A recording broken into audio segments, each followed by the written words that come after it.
ঢাকায় পা রাখলেন ডক্টর মোহাম্মদ ইউনূস। অন্তর্বর্তীকালীন সরকারের প্রধান উপদেষ্টা হিসেবে দেশকে পরিচালনা করার জন্য তিনি বাংলাদেশে এসেছেন। ডক্টর মোহাম্মদ ইউনূসকে সাদরে গ্রহণ করার জন্য বিমানবন্দরে উপস্থিত হন বৈষম্যবিরোধী ছাত্র আন্দোলনের প্রধান সমন্বয়করা।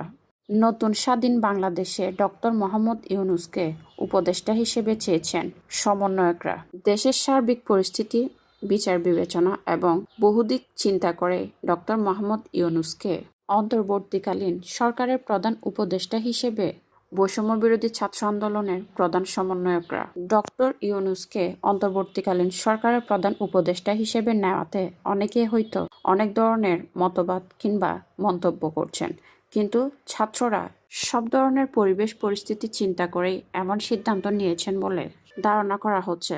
তাদের মতে দেশের এমন পরিস্থিতিতে ডক্টর মোহাম্মদ ইউনূসই একমাত্র